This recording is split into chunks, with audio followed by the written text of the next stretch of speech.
বিগত ১৬ বছরে আসলে আমরা দেখেছি হয়তো ভারত এবং বাংলাদেশের সবচাইতে উষ্ণতম সম্পর্ক ছিল। সেটি অন্তর্বর্তীকালীন সরকার আসবার পরে সেই সম্পর্ককে আমরা ভেবেছিলাম নিশ্চয়ই ভালো থাকবে, কিন্তু এখন যে বাস্তবতায় আমরা দাঁড়িয়ে আছি সেই জায়গাটিতে ভারত এবং বাংলাদেশের মাঝে দূরত্ব নিঃসন্দেহে বাড়ছে। আপনি নিশ্চয়ই জানেন আজকে স্বরাষ্ট্র উপদেষ্টা বলেছেন ঐক্যবদ্ধভাবে জবাব দিতে পারলে দেশটির মুখে চুনকালি পড়বে।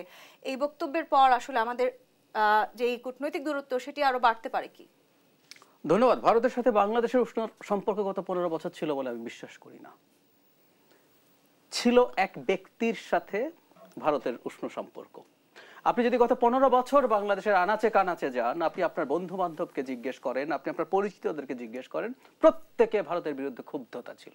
শুধুমাত্র ভারতের সাথে উষ্ণ সম্পর্ক বোধ করেছে আওয়ামী লীগ দলটা এবং এই ক্ষমতার সাথে থেকে যারা আমরা কথ্য ভাষায় বলি হালুয়া রুটি খেয়েছে, এর বাইরে কেউ ভারতের সাথে উষ্ণ সম্পর্ক ফিল করে নাই, তখনও ছিল না। একটা রাষ্ট্রের সাথে একটা রাষ্ট্রের সম্পর্ক হয়, সো এই সম্পর্ক আসলে এক্সিস্টই করে নাই। আচ্ছা, কিন্তু অন্তত সরকারের সাথে এক ধরনের উষ্ণ সম্পর্কের ভাব আমরা এখন নেটে সার্চ করলে আমি খুঁজে পাই। মানে কি প্রাণ খোলা হাসি শেখ হাসিনা হাসছেন মোদির সাথে, মোদি হাততালি দিচ্ছেন। আপনি সার্চ করলে দেখবেন এরকম একটা ভিডিও পাওয়া যায়, কি ইস্যুতে যেন উনি হাততালি দিচ্ছেন, শেখ হাসিনা হেসে গলে পড়ছেন।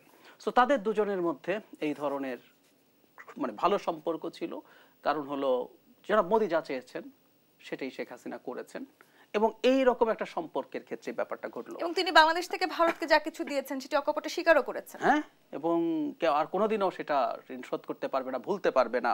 এবং এই দিক থেকেও তাই হয়েছে, গিয়ে আমি ভারতে গিয়ে বলেছি যে কোনো মূল্যে শেখ হাসিনাকে ক্ষমতায় রাখতে হবে, পররাষ্ট্রমন্ত্রী এই জায়গাগুলো ভারত আর কখনো ফেরত পাবে না বলেই কি ভারতের আসলে এত আক্ষেপ?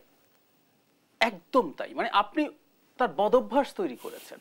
আপনি তার বদভ্যাসও যদি আসলে ধরুন কেউ একদম শুয়ে শুয়ে খেতে পারে, তার বসলেই খাবার চলে আসে, সে আসলে আর কোনোদিন 15 বছর ধরে যদি এটা হয়, আপনি দেখবেন তাকে উঠিয়ে একটু পরিশ্রম করো, একটু পরিশ্রম করে খাও, ওরা সেটা করতে ইচ্ছে করবে না। সো ভারতের ঠিক এই বদভ্যাসটা তৈরি করা হয়েছে, শেখ হাসিনা সেই বদভ্যাস তৈরি করেছেন। এখন তাদের আর এটা ভালো লাগছে না যে নতুন রিঅ্যালাইনমেন্ট, আমরা আন্তর্জাতিক সম্পর্কের ক্ষেত্রে বলি যে একটা রিঅ্যালাইনমেন্ট হয়।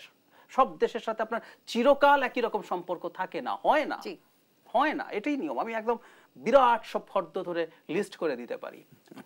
কিছুদিন আগে এর সাথে এই নেপালের সাথে ভারতের কত খাতির। নেপালের নতুন প্রধানমন্ত্রী কেপি শর্মা ওলি, উনি আগেও প্রধানমন্ত্রী ছিলেন, প্রথম সফরে বেইজিং গেছেন তো, তাই না? আবার এর মানে কি এই যে উনি বেইজিং এর সাথে তার চিরকাল সব দুর্দান্ত সম্পর্ক থাকবে? Not necessarily. শ্রীলঙ্কার দুই ভাই মহেন্দ্র আর গোতাবায়া রাজাপাকসা চায়নাকে দেওয়ার জন্য কি করে নাই, সব করেছে, কিন্তু শেষ পর্যন্ত যখন পতন হচ্ছে চায়না তো তার পাশে ছিল না। সে বুঝতে পেরেছে এর পতন হচ্ছে, জনগণের কাছে অনপ্রিয় হয়ে গেছে, রেদার আমি এবার তার কাছ থেকে সরে যাই। এটাই নিয়ম।